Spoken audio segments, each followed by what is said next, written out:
nangyari, Sinukwan? Inabi ako! Tulungan niyo ako! Anong nangyari?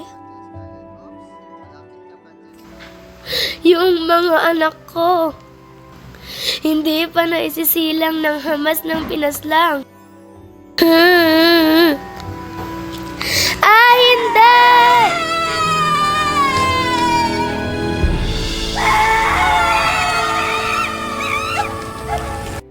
Si Kabayo ang may kasalanan nito at dapat siyang parusahan. Ikaw ba ay nakasisiguro? Mali ang magparatang ng walang katibayan. Kahit na ipagtanong niyo ba, may nakakita sa kanya.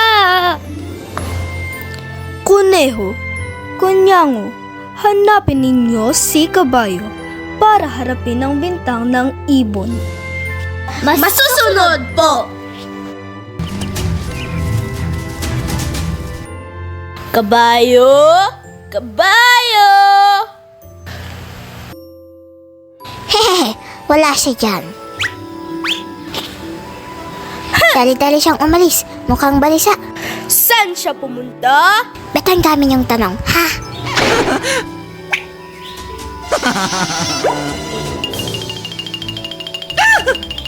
Kadiri! Ano yan? Sir, wag niyo ako idamay, sir. Parang awan niyo na. May asawa pa ako at chikiting. Nasa akin lang umaasa. Ah! Masyado pa silang maliliit para manghuli ng langaw. Huh!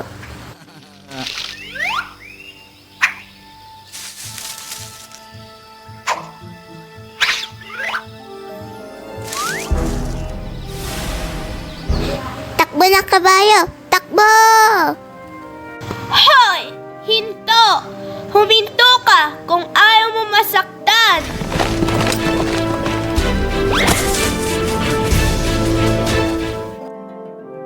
Huli ka!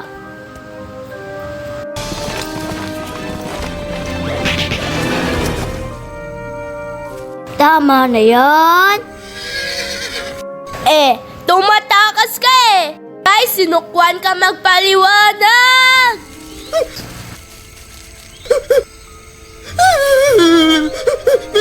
Wag po! Wag po!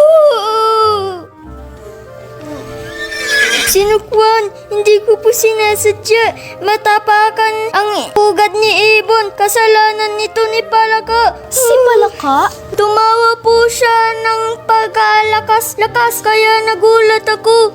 Masyado ka namang matatakutin! Hindi ako matatakutin. Tuwag ako. Tuwag!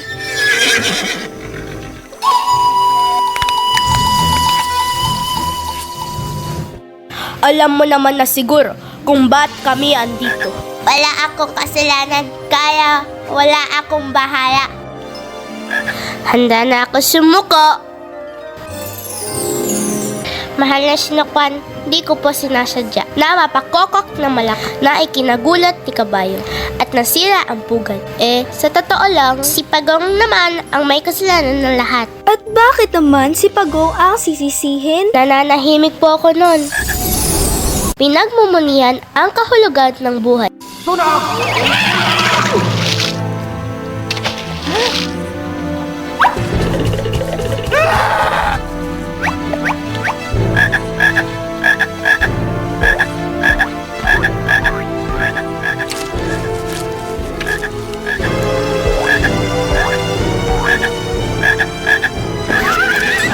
Kung ganoon, papuntahin ang Pagong dito. Buksan mo ang pinto. Ano ba? Hindi natin kailangan ang pinto. Sandali, ayan na siya, ayan na. Pagong, kadurog ang mga itlog ng ibon dahil daw sa iyo. Ipinatatawag ka ni Maria Sinukuan.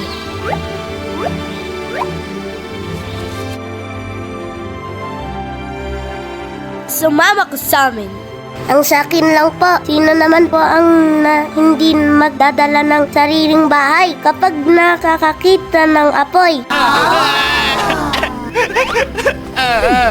Pero wala naman naiulat na sunog kagabi. Nagsisinungaling ka yata. Naglilinis lang po ko ng bahay ko. nang makita ko si Alitaptap.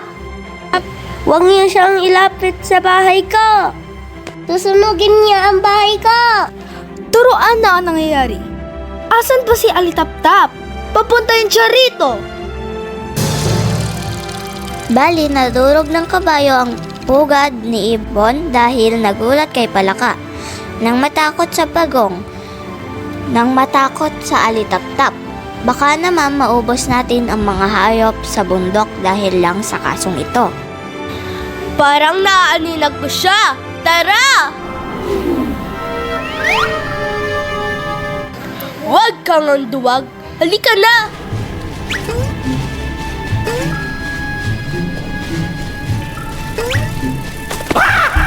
Kakampi kayo, no! Ha? Ano ba ang sinasabi mo? Kakampi kayo ni Lamok! Eh, ba't naman nasay sa usapan sila mo? Pinatatawag ka ni Mariang Sinukwan. Bakit ako lang? Ang dapat niyong hulihin ay si Lamok! Pwes, asan sila mo?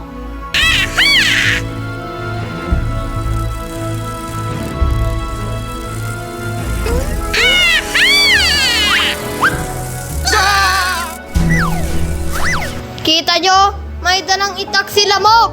Maantay na insekto! Dinadakip ka namin sa ngalan ni Mariang Sinukwan. Sinukuan? Tamang-tama, may susubong ako. Dalhin niyo ko sa kanya. Si Lamok ang may sala! Tignan mo, may dala siyang itak! Siya ang nagtangka sa bahay ko. Ikaw ang magaling na nagsisigaw na may sunog. Totoo yan. Kala mo kung sino siyang kumokak. Paano naman ang mga itlog ko? Maibabalik pa ba sila? Nagkagalo kayong lahat dahil sa takot. Ako ang tunay na biktima. Wala akong inaagyado. At nang gumaling pa ang kanyang kagat, sinimulan ko siyang hanapin para magiganti. Alimango, ikaw ang nagsimula nito? Humarap ka sa akin!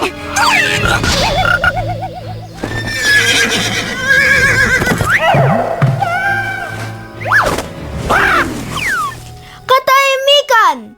Lahat kayo ay nagdalas-dalas din at dapat rin kayo ay responsable sa inyong sariling pag-aasal. Mula ngayon, Ibon, sa itaas ka na ng puno gagawa ng pugad. Ikaw naman, kabayo, lalayuan ka na ng madami at dahil ikaw na ay magkakaroon ng ugaling pagsisipa-sipa. Palaka! At dahil di ka marunong magsara ng bunganga at sasabihin kokak, yan na ang boses mo sa habang panahon. Ikaw, Pagong, dahil masyadong mamahal ang iyong ari-arian, hindi ka na mahihiwalay sa iyong bahay. Ikaw naman, Alitaptap, dahil nanininda ka gamit ang iyong sunog, dadalhin mo na yan habang buhay. Ikaw, Alimango, dahil pagilid ka mag-isip, tagilid ka na din habang buhay. Ikaw, Lamok, hinahatulan kita sa 1 linggong pagkukulong dahil sa pagdala mo ng itak sa aking hukuman. At dito na magtatapos ang aming dula-dulaan. Maraming salamat sa panonood. Hanggang sa muli. Paalam! Magandang araw sa inyo lahat. Ako si Candice Bonnie Felix bilang Mariang Sinukwan. Magandang araw po sa inyong lahat. Ako po si Jupiter D. Martin bilang si Ibon. Magandang araw sa iyong lahat. Ako po si Jordan Matthew Garcia bilang kabayo. Magandang araw po sa inyong lahat. Ako po si Francesca Aditi Punzal bilang si Alimango at bilang si Lamok. Magandang araw po sa inyong lahat. Ako po si Siren Joyce Miro bilang Palaka at bilang Conejo. Magandang araw po sa inyong lahat. Ako po si Missy Alia si Antolin bilang si Konyago at si Butiki. Magandang araw po sa inyong lahat. Ako po si Rodrigo V. Miranda bilang si Altatapo. Magandang araw sa inyong lahat. Ako po si Colin J.S.P. Sumalbag, bilang si Pagong.